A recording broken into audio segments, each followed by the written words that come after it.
Welcome to Jazz Guitar Weekly. With every Monday, you get free jazz guitar lessons with quick tips to help improve your playing right away.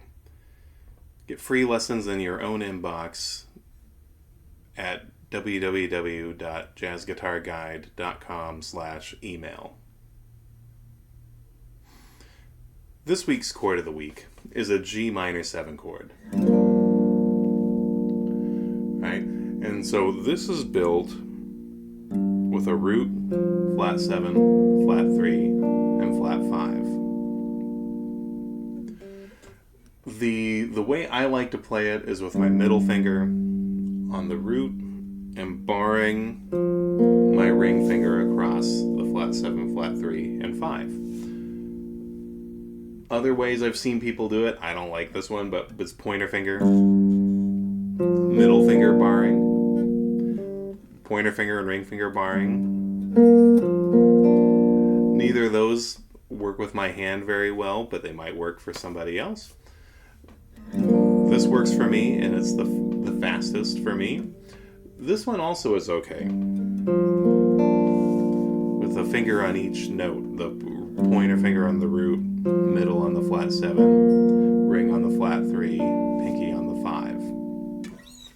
Whichever way you decide to play this chord is totally fine. So with the root on the 6th string, that's where we need to focus on learning the notes on the neck. So here it's a G minor 7. If I move it up to where the note on the 6th string is an A, I have an A minor 7. If I move it up to where the note on the 6th string is a C, C minor 7. Right? So knowing your notes on that 6th string is what's going to let you move this all over the guitar fretboard.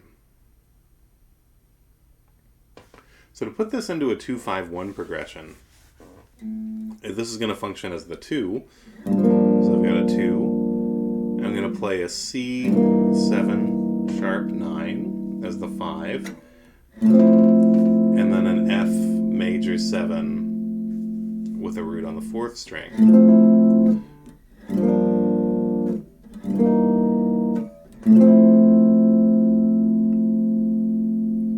Okay, so this 2-5-1, we hear a couple of interesting things.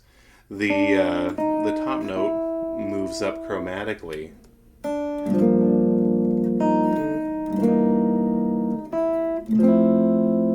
Right, so that's kind of a nice thing. We have some opposing motion where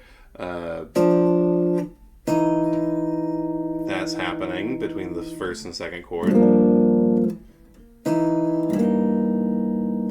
And then absolutely everything moves up to get into that F major 7. So it's kind of a nice 2-5-1 you can play, and having the voice leading go up the neck a little bit is kind of a nice change of pace for a lot of the 2-5-1s that people tend to learn, especially if you're learning them out of books.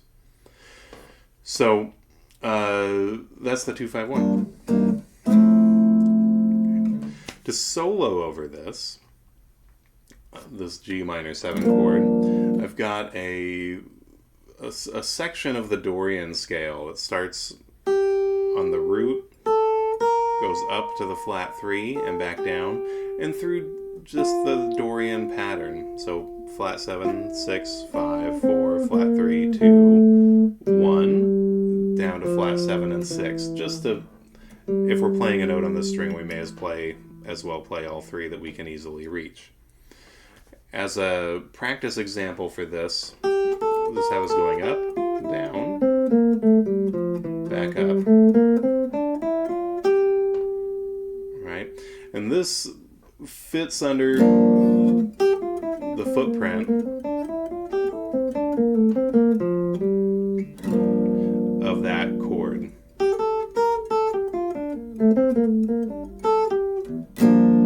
So another way you can practice it is to improvise a little bit and just go back and forth.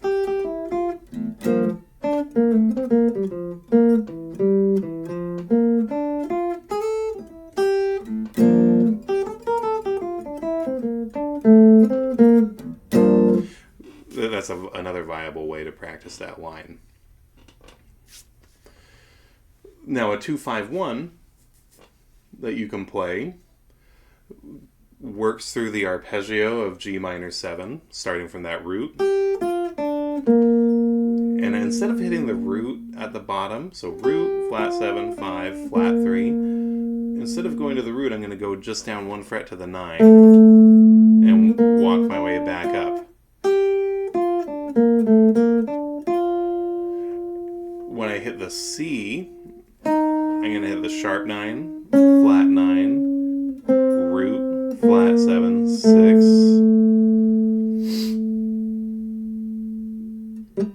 5, 4, 3. So then I just continue down the scale. Okay.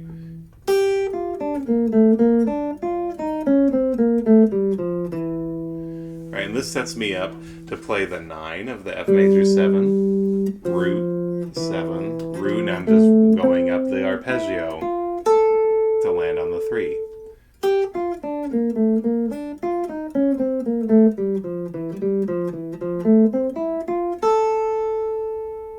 Right?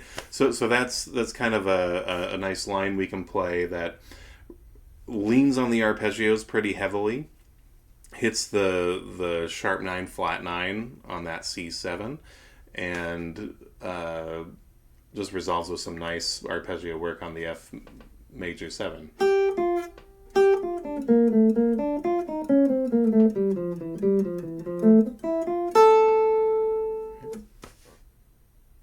Have fun with this, and we'll catch you at the next lesson.